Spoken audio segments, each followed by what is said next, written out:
Bueno, y de alguna forma seguimos en tema en nuestra columna de análisis económico. Bienvenido, Germán de Agosto. ¿Cómo andás, Nati? ¿Todo bien? Bien, porque vamos a hablar de la evolución de la pobreza en nuestro país. Vamos a hablar de eso y en particular de lo que es la composición de las personas que están por debajo de la línea de pobreza. Bien.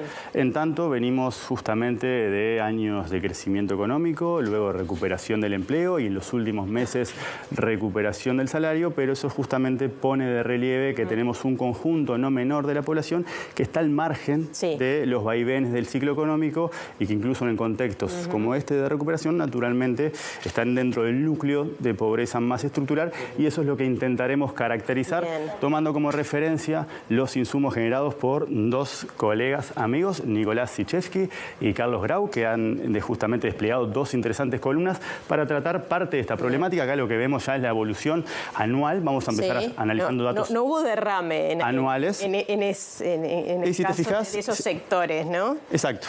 Y si te fijas, cuesta, después de lo que se logró por 2017, son varios años donde hay un núcleo de pobreza que está en el torno del 9%, que no responde justamente a los impulsos del ciclo económico y por ende, naturalmente, está en una situación donde están al margen estructuralmente. Sí, claro. Entonces, con las consecuencias, algunas que veíamos en el tape anterior. Exacto, porque naturalmente eso tiene un montón de derivadas dinámicas en el tiempo. ¿Sí? Entonces, simplemente para acreditar, empezamos con datos anuales. Esta es la evolución de la pobreza. Tenemos el último dato cerrado anual correspondiente al año 2022, casi 10% de pobreza en personas y siempre marcando el perfil infantilizado de la pobreza que hemos abordado desde distintas dimensiones, casi 20% en menores de 6 años, 18% entre 6 a 12 y entre 13 y 16 años tenemos 16%. Para tener simplemente expresadas esas cifras de otra manera, podemos pensar que el año 2022 lo cerramos con 353.000 personas por debajo de la línea de pobreza, de las cuales 129.000 eran niños. Eso supone, si lo expresás de otra manera para facilitar también la captura de la magnitud del problema, es que de cada 100 personas pobres en Uruguay, 36 son niños. Y en particular también sirve para derribar mitos en torno a las causas de la pobreza y a las cuestiones vinculadas al mérito de las personas. Básicamente, el 86,3% de las personas pobres en 2022 vivían en hogares donde había una persona que estaba trabajando, lo que es lo mismo expresado de cada 100 personas pobres, casi 30 eran trabajadores. O sea, al trabajo esas personas acceden y quieren trabajar y lo buscan. Exacto. No es una cuestión de voluntad. Exacto, totalmente. Así que acá tenemos una caracterización anual. Ahora pasamos a la siguiente placa.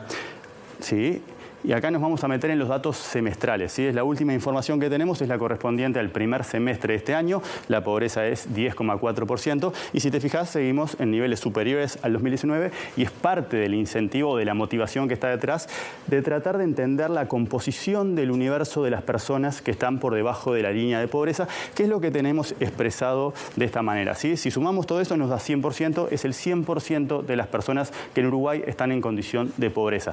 Si te fijas, el 34%, uno de cada tres, es menor, están por debajo de la edad que consideramos como la mínima edad para considerar que están en edad de trabajar.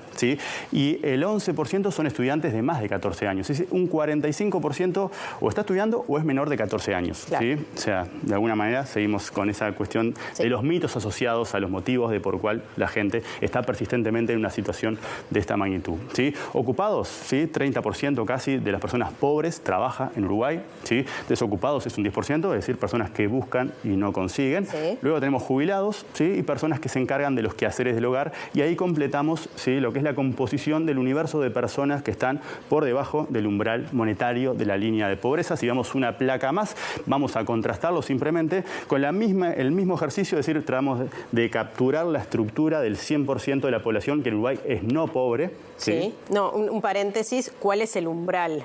¿A qué nos referimos para que se comprenda cuando hablamos de una persona o un hogar pobre? Claro, si lo pensamos en per cápita, tenemos 18.000 pesos más o menos. Es esa línea que está dada por la canasta básica no alimentaria y por la canasta básica alimentaria.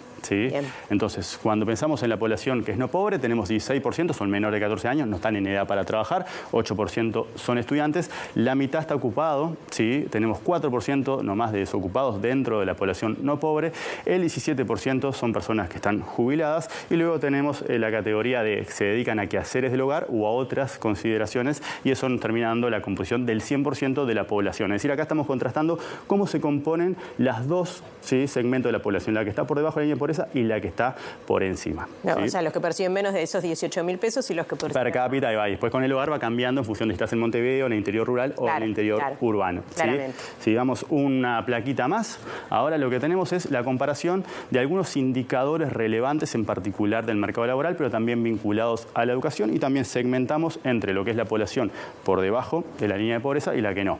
Tasa de desempleo, 25%, es decir, eso es 1 de cada 4 personas pobres busca trabajo pero no encuentra.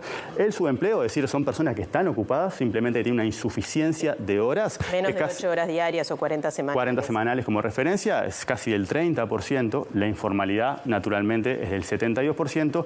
Y fíjate que solamente terminaron la secundaria el 9% de las personas que están en esta condición, lo cual también, si lo pensamos en términos prospectivos, con todo lo que estamos pensando en términos de desafíos del mundo laboral y su conjugación con la tecnología, es un poco alarmante en perspectiva. Van a quedar cada vez más marginados. Exactamente, eso sería lo esperable ante la inercia justamente de lo que estamos viendo. ¿sí? Personas no pobres, ahí se contrasta bien cómo cambian los indicadores. ¿sí? Y ahora si damos una plaquita más, lo que tenemos es otras consideraciones, ¿sí?, asociadas. También estamos pensando en hogares que son pobres en Uruguay, ¿sí?, y que en la encuesta continua de hogares se releva que para el 68% de esas personas, el ingreso que perciben no fue suficiente para cubrir los gastos. ¿sí? En particular, ese 68% se compone de estas dos dimensiones. Sí. Hay un 17% que o recibió apoyo, usó ahorros o se endeudó con todas las implicancias que eso tiene. Y hay un 51% que dejó cuentas impagas, lo cual también, más de la mitad, efectivamente, está entrando en esa dinámica que cada vez es más difícil de salir. ¿sí?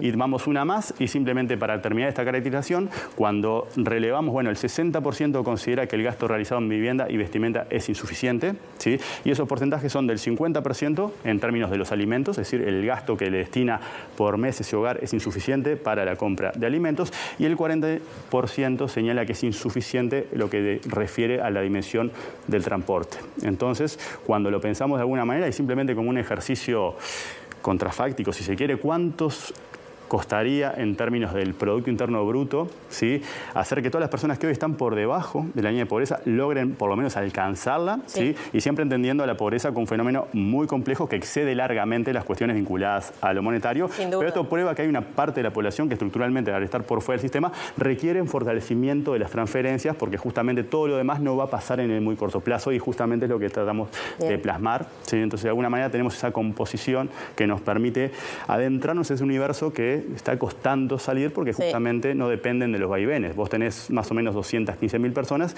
que efectivamente entran y salen en función de los cambios. Lo veíamos también cuando hablábamos de la pobreza, de la feminización de la pobreza, vinculada a la infantilización, por supuesto, porque esos niños son niños de esas mujeres pobres, muchas solas, ¿no?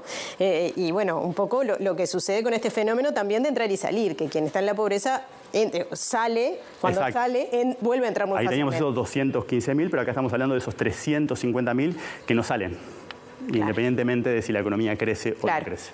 Bien. Bueno, Germán, ojalá que podamos dar otros números más adelante y, bueno, nada, para analizar y quizás poner el foco para llevar adelante alguna política que logre cambiar. Totalmente, acá sería un fortalecimiento de las transferencias monetarias. Exactamente. Bueno, muchas gracias, Germán. Nos vemos la semana que viene. Ya sigue Julieta.